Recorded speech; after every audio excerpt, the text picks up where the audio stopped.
Kami ingin luasa mendengarkan kebenaran firman-Mu di dalam nama Tuhan Yesus. Haleluya. Amin. Silakan duduk Bapak Ibu. Shalom. Shalom. Tuhan. Ini Pak De.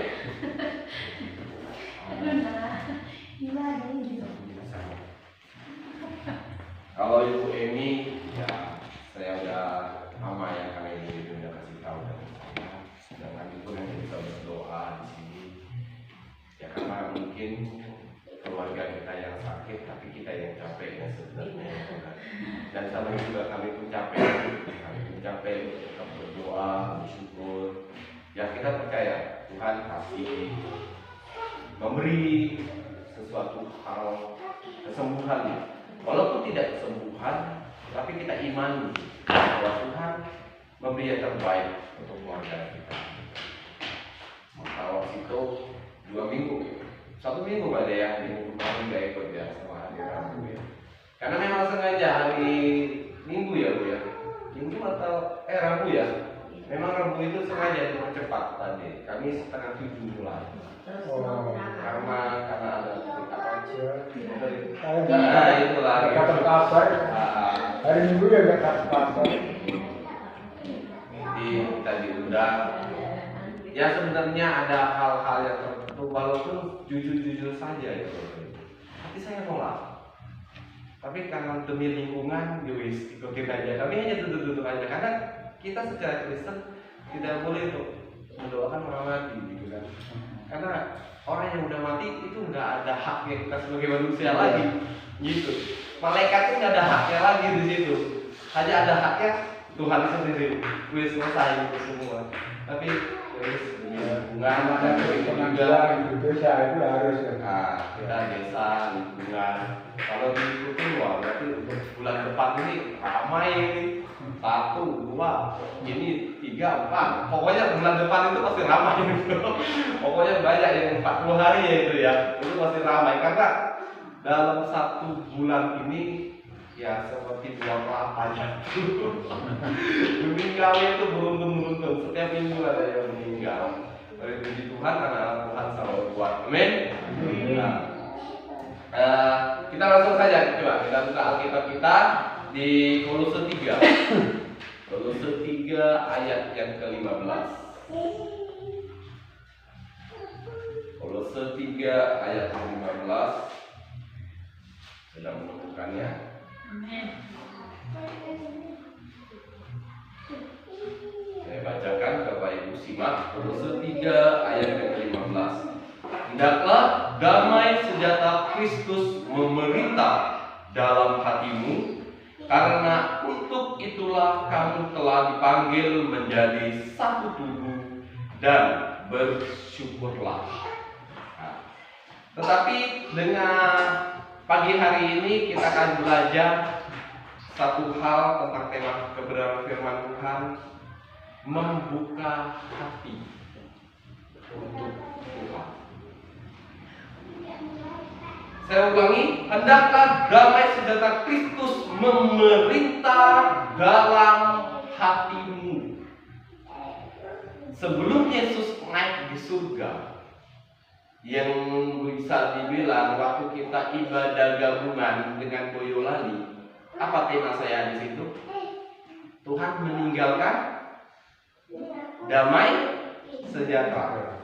Ya enggak? Itu intisarinya. Pada saat Yesus naik ke surga, yang ditinggalkan Tuhan terutama untuk umat-umatnya atau untuk orang-orang pilihannya, yang pertama kalinya yaitu damai sejahtera. Karena apa? Damai sejahtera itu penting di dalam kehidupan kita. Ya, kesaksian ibu ini seperti tadi, kakak yang sakit butuh duit banyak. Damai hidupnya ibu ini. Ya tuh, aku yakin itu gak akan damai itu. Otak sini nyut, tidurnya gak nyenyak, ya tuh makannya gak kenyang, mandi pun bisa dibilang mungkin keteknya gak disabun, semuanya mungkin kacau. Karena apa? Karena pikiran kita, hati kita dalam satu masalah. Berbahaya. Jika hati kita bermasalah, ya kan? Hati kita bermasalah, damai itu tidak akan pernah bisa kita nikmati. Bisakah kita misalnya dalam satu masalah yang sangat begitu berat kita pikul, beban yang begitu susah, bisa dibilang kita ingin melangkah pun susah. Saya tetap damai. Itu penting. Kita tetap berkata, saya tetap damai. Tetapi selama kita tidak membuka hati kita untuk damai sejahtera Tuhan yang Dia berikan secara cuma-cuma bagi kita, Dia tinggalkan itu langsung. Bahasa saya, contoh sederhana seperti ini.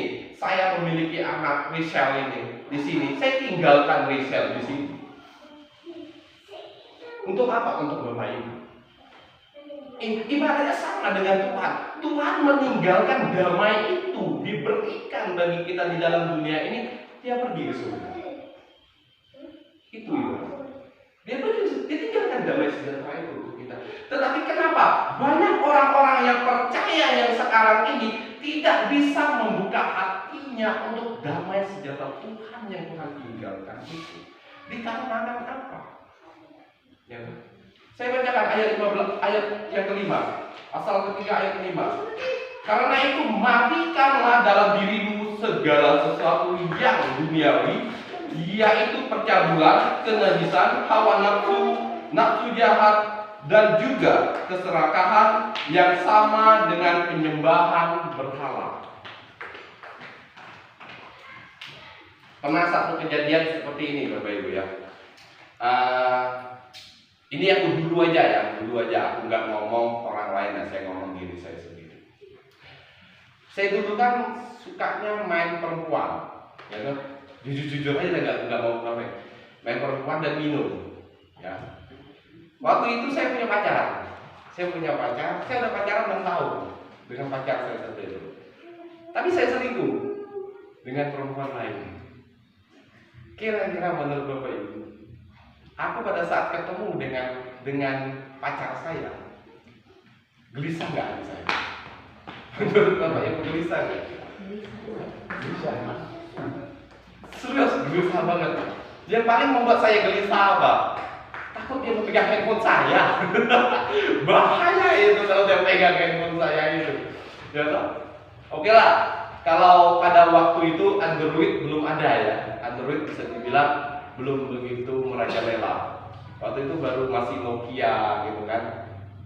Nah, bisa kita hapus SMS, bisa kita hapus panggilan. Terus itu enggak terdeteksi ya gitu kan. Jadi orang nggak tahu gitu kan. Tapi Bapak Ibu percaya nggak percaya? 6 tahun saya pacaran dengan si dia itu. Kalau saya pacaran, saya datang ke rumahnya, saya nggak berani bawa handphone. Kenapa? Saya nggak berani bawa handphone itu. Karena saya takut si perempuan yang di sana tiba-tiba telepon, apalagi malam minggu. Oh gitu. Ya tak? Menurut Bapak Ibu, bagaimana jikalau memang hidup saya masih penuh dengan kecabulan dan kenajisan, ya tak? Pada saat saya ingin berjumpa dengan orang yang kita cintai, orang yang kita sayangi, damai nggak kita? Ini sangat berbahaya, Bapak Ibu. Ya. Kita berkata, kita berteriak, Tuhan saya cinta kepadamu. Tuhan, I love you full. Pokoknya full sebanyak-banyaknya lah. Ya tak habis-habis saya cinta, semuanya saya berikan kepadamu. Tapi hati kita masih penuh kecabulan. Hati kita masih penuh dengan berhala. Hati kita penuh keserakahan. Ya, coba Bapak Ibu bayangin aja lah. Misalnya ibaratnya di dalam satu hati, dalam satu cangkir, ya, dalam satu gelas, ya enggak, ditaruhlah kopi dan gula, itu nyatu enggak? Pasti nyatu enggak? Ya, kira-kira rasanya seperti apa? Ya setiap pagi makan itu pasti ada manisnya, pasti ada pahitnya. Benar nggak? Kira-kira ada kecabulan dalam hati kita, ada keserakahan dalam hati kita, tapi ada juga damai sejahtera di dalam hati kita. Campur aduk kira-kira di situ. Hari ini damai, ya toh, detik ini damai, setengah jam kemudian otak kita ngesek. Benar gak? Otak kita udah mulai melenceng. Otak kita udah mulai berpikir yang lain-lain. Otak kita udah mulai memikirkan sesuatu hal ini harus menjadi milik. Damai itu tersingkirkan gak di dalam ini? Ya, tapi rasanya sama enggak? Rasanya bukan lagi, bisa contoh aja, itu ada air itu tawar, ya toh dalam satu cangkir, dalam satu gelas itu, tapi hilang rasa tawar itu. Kenapa bisa hilang rasa tawar itu? Dikarenakan ada gula dan ada itu yang merusak. Hati kita bersih karena ada damai sejahtera itu. Tetapi pada saat ada pecah belah, itu kotor. Yang bersih itu sama sekali udah nggak ada lagi di dalam kehidupan kita. Bapak Ibu ya, walaupun kita berdoa kepada Tuhan, ya toh, itu kacau. Serius itu kacau. Terus pada saat kita berdoa kepada Tuhan, bersyukur kepada Tuhan dan menyembah Tuhan, ya toh, 5 menit itu rasanya 1 jam. Karena kita udah merasa khusyuk. Kenapa kita gak enak? Kan nggak mungkin terang itu bisa bersatu dengan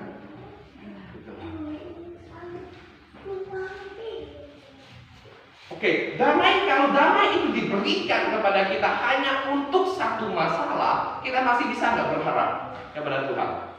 Masih ya? Ya toh? Kita masih bisa bahasa kita seperti Tuhan, saya mengimani, kami berdoa, Tuhan menyelesaikan masalah kami. Masih bisa kita berharap kepada Tuhan kalau hanya masalah. Kalau sakit penyakit, seperti tangan istri saya sekarang ini nggak sembuh-sembuh. Saya setiap pagi kami berdoa, setiap pagi berdoa, setiap makan kami berdoa hanya untuk kesembuhan tangannya itu. Supaya apa? Saya meminta supaya tangan istri saya sembuh, supaya istri saya bisa mandiin si kecil. Tidak tunggu-tunggu saya lagi gitu. Ini kadang-kadang keluar jam 1, pulangnya jam 4, jam 3, saya siap-siap pulang. Karena apa? Takut si kecil mandinya terlalu sore gitu. Setiap hari damai itu tetap ada, pengharapan saya tetap ada kepada Tuhan. Itu tidak melenceng, tidak keluar gitu. Kalau hanya sakit penyakit, hutang, ya toh? Oke lah, kalau hutang itu kalau nggak ada duitnya, yakin itu. Ini gimana ini. Pokoknya, karena aku pun punya pengalaman juga waktu dulu hutang. Mungkin sebagian aku udah kasih kesaksian tentang hutang ini. Waktu itu sebelum saya pergi sekolah Alkitab, ya toh, malam itu Tuhan memberi sesuatu kepada saya. Ini nyata baik-baik karena suasananya di dalam hutan, sepisnya, tidak ada suara apapun selain jangkrik, gitu kan? Saya mendengar suara seperti ini, pergilah. Selesai kata pergilah, terus ada satu perkataan, ada beberapa kata-kata seperti ini. Biarkanlah orang mati menguburkan orang mati. Itu ayat, ada ayat di Matius.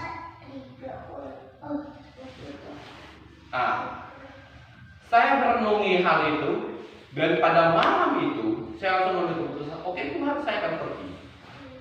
Saya pergi, ya kan? Sekolah Alkitab. Tapi saya ngomong sama Tuhan seperti ini. Saya ngomong seperti orang gila malam itu. Sudah seperti orang gila. Karena di hutan sendirian, ya, karena pegawai saya udah kabur gitu kan, karena nggak hasil tambangnya gitu. Tapi ada hutang. Akhirnya saya ngomong sudah panggilan ini, Tuhan, saya akan pergi sekolah kitab, tapi dengan satu syarat, utang saya lunas. Kenapa Bapak Ibu? Yang saya hutangi itu namanya Agus, itu orang Solo. Agus itu orang Solo, tapi sekarang ada ke Bangka lagi. Dia kan di Bangka dia jual solar. Jadi saya ngambil solar itu pada dia, gitu. Nggak terasa numpuk itu solar, udah 4 bulan nggak bayar gitu solarnya. Tapi dia nggak nagih, dia percaya pasti saya mampu untuk melunasi. Pada saat pegawai saya kabur, tambang enggak kerja, hutang kita numpuk. Setiap minggu saya ibadah. Ibadahnya nggak jauh Bapak Ibu. Di sini tambang saya kurang lebih lahan kosong ini aliran sungai, jalan sungai, bukan? Tapi agak rata, hanya turun sedikit, jalan sungai. Nah, gereja itu dari jalan sungai ini sekitar 50 meter ke sana. Berarti kurang lebih simpang yang simpang sebelah sana lah, kurang lebih itu gerejanya. Di sini tambang saya. Setiap minggu saya ke gereja. Setiap minggu saya ke gereja. Gereja situ lebih ya, ke gereja saya di Bangka ya. Bukan saya gereja saya di Kobaknya. Tadi saya di gereja karena dekat tambang itu gitu. Itu luar biasa juga sih gereja itu, karena tengah-tengah orang Islam. Nah, maksudnya apa? Hutang ini tidak membuat saya damai dalam panggilan, Bapak Ibu. Sedikit pun saya tidak merasa damai, sedikit pun itu. Karena hutang.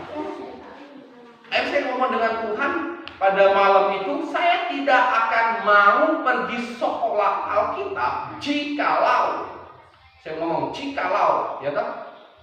Hutang itu masih ada. Karena yang malu bukan saya, tapi Engkau yang telah memanggil saya untuk meninggalkan hutang itu. Iya nggak betul Bapak Ibu? Misal contoh saya memanggil Pak Warsito, Pak Warsito ayo ikut saya ke Bangka.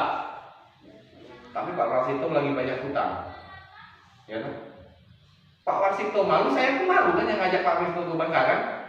Benar nggak? Terutama saya yang paling malu. Kamu ini ngajakin orang tapi tinggal hutang di sini. Nah, tapi bagaimana harus berjalan dengan baik? Berjalan dengan baik, saya harus melunaskan hutang Pak Warsito terlebih dahulu. Agar apa?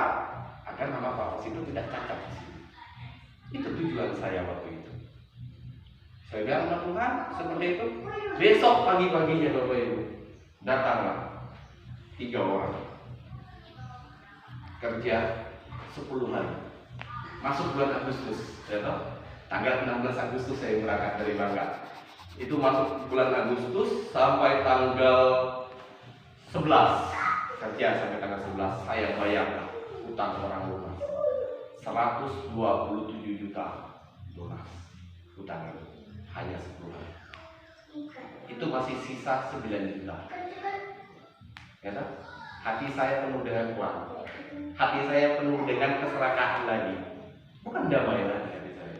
Kirain itu damai kan? Utang saya dapat. Udah enak hati saya. Enggak, tapi malah keserakahan yang ada di dalam hati saya. Karena apa?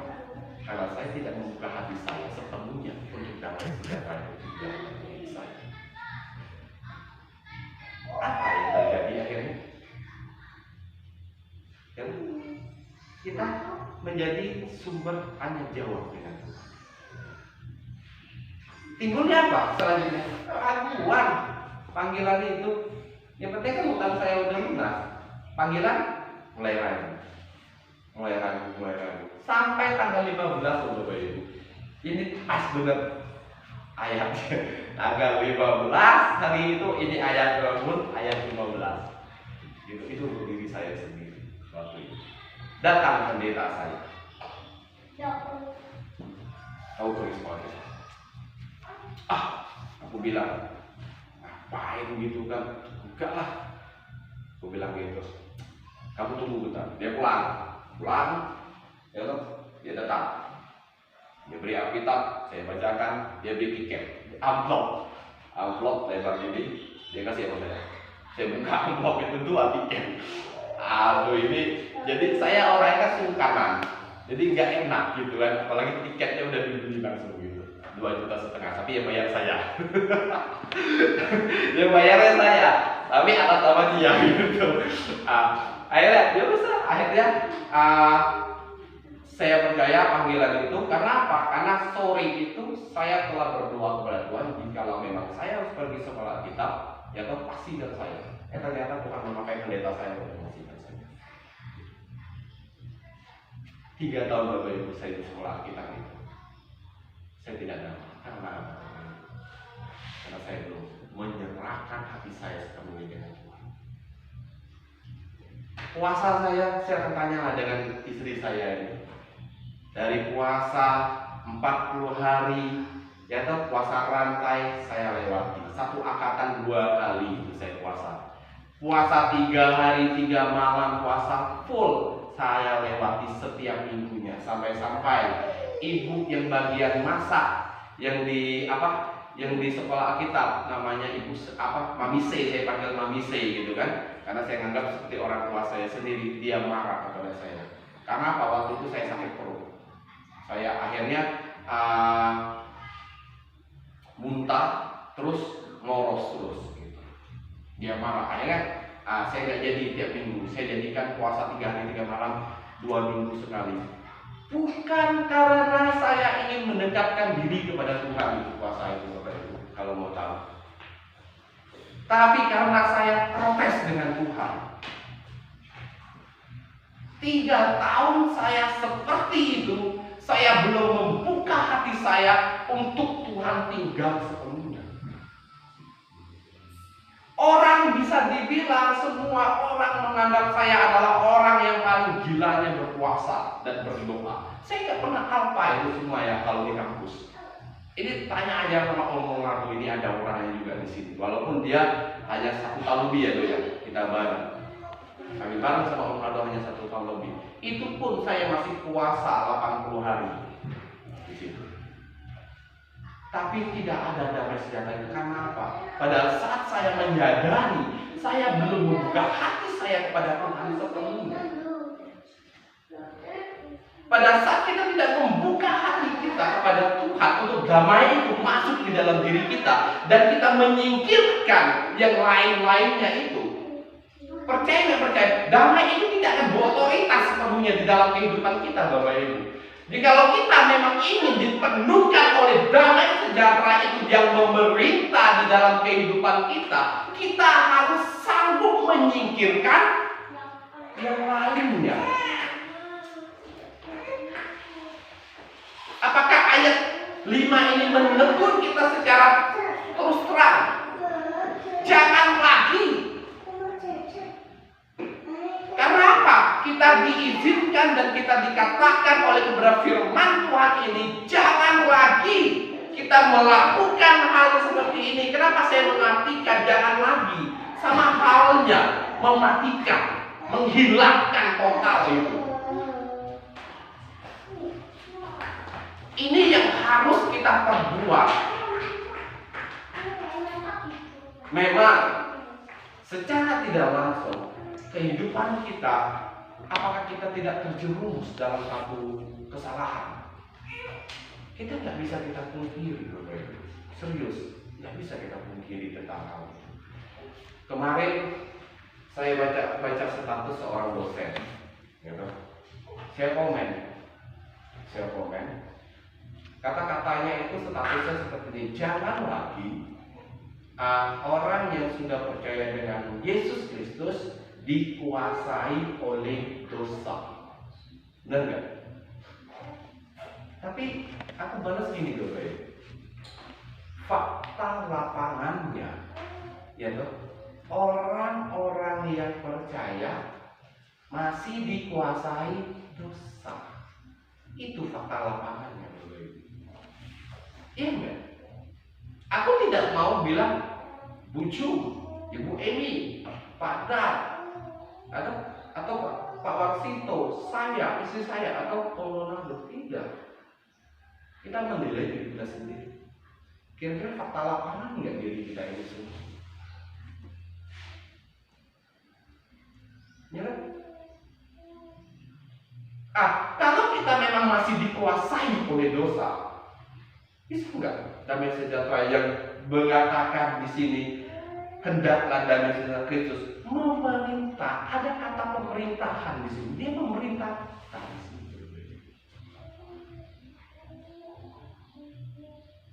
Enggak mungkin kita bisa di ibaratnya damai itu memerintah hati kita sepenuhnya jikalau hati kita masih penuh dengan pencabulan-pencabulan hal-hal duniawi yang masih ada di dalam diri kita. Jadi di sini yang ingin saya sampaikan terutama, hilangkan itu. Hilangkan segala sesuatu yang kotor itu. Sebelum ibadah ini dimulai kemarin, ya toh, saya lihat gereja ini bersih, serius bersih. Karena kami bisa dibilang jarang sekali saya memakai sandal di sini. Jarang sekali. Jadi kalau hanya kaki saya keluar pun pakai sepatu gitu kan, pasti bersih juga. Kaki saya keluar masuk, kaki saya bersih. Tetapi pada waktunya ibadah untuk hari ini, kemarin sore saya pulang dari tempat komunal diangkat. Saya langsung bersihkan. Kelihatannya bersih Bapak Ibu. Tapi sekali disapu, ya, rambut saya kan merontok. Ya. Ternyata banyak rambut saya yang di situ, terutama rambut istri saya. Oh, banyak banget nih rambut ini gitu. Mimbar ini hanya hari Minggu saya berdiri di atas mimbar ini. Ya enggak? Minggu kemarin Om Ronaldo, Ibu yang berdiri ini adalah saya. Hanya lewat sini, saya lewat sini, Ibu lewat sini ya Bu ya. Om lewat mana Om? Lewat sini Om ya. Tapi di sini kotor-kotor semua. Maksudnya apa Bapak? Terkadang kita melihat kita bersih. Terkadang kita lihat kita tidak kotor. Ya. Tetapi bagaimana caranya kita mengetahui bahwa kita itu kotor? Dengan cara bersihkan. Kelihatannya semua ruangan yang bersih. Airnya luar biasa kotornya. Sampai 2 kali saya ganti airnya. Belum pernah loh sekotor itu, terus terang. Belum pernah sekotor itu. Tapi sampai 2 kali saya ganti. Ayo Bapak Ibu, kita bersihkan diri kita dari segala sesuatu. Pokoknya apapun itu, Bapak Ibu. Apapun itu. Supaya apa? Diri kita dipenuhi oleh damai sejahtera. Kita izinkan damai sejahtera itu tinggal. Tapi pada saat damai sejahtera itu tinggal di dalam diri kita, apa yang kita perbuat? Misalnya nggak punya duit, ya. Kalau bucung apa ya? Masuk